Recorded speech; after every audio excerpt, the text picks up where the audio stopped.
Australian Prime Minister Scott Morrison is speaking out against the invasive searches performed on a group of women earlier this month at the airport in Doha, Qatar.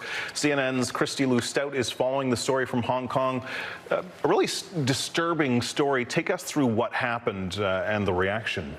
Yeah, very disturbing story, and what happened has been described as grossly inappropriate treatment, but we have learned that Qatar says that it will investigate these reports of invasive body checks of women at the Hamad International Airport in Doha. These women, they were checked to see if they had recently given birth after an abandoned baby was discovered in a rubbish bin in the airport on October the 2nd. Now, this is what we learned from 7 News, a CNN affiliate in Australia. They said that in this group of women who were forced to undergo these invasive body checks were 13 Australians.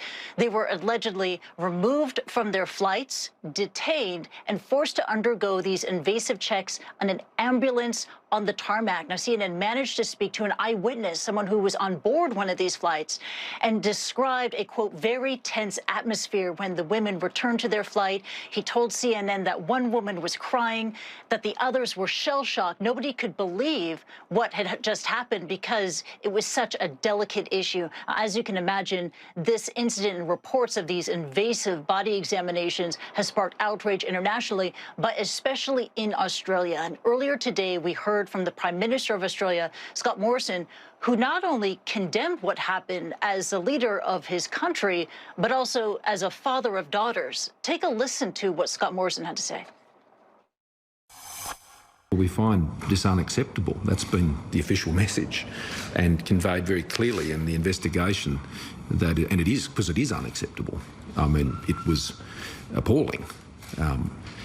As father of daughters, I could only shudder at the thought that any woman, Australian or otherwise, would be subjected to that.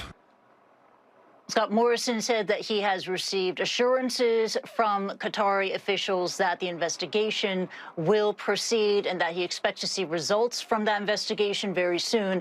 As for the baby, the mother is still not known. They still have not been able to locate her. The baby is safe and sound and under the protection of health officials and social services. Back to you, Cam. Well, what a horrific story on all sides there, but what more is Qatar saying about this?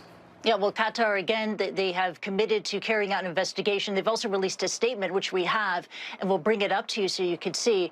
In this statement, authorities in Qatar, including His Excellency Sheikh Khalid bin Khalifa bin Abdulaziz Al Thani, the Prime Minister and Minister of Interior of the State of Qatar, they've directed that a comprehensive, transparent investigation into the incident be conducted.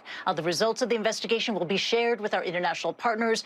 The State of Qatar remains committed to ensuring the safety, security, and comfort of all travelers transiting through the country. And that last point is significant because Doha's Hamad International Airport remains open. It's a vital and critical travel hub even now during this time of pandemic. But of course, its reputation has been marred by these very disturbing reports of invasive body checks and exams on female passengers. Back to you.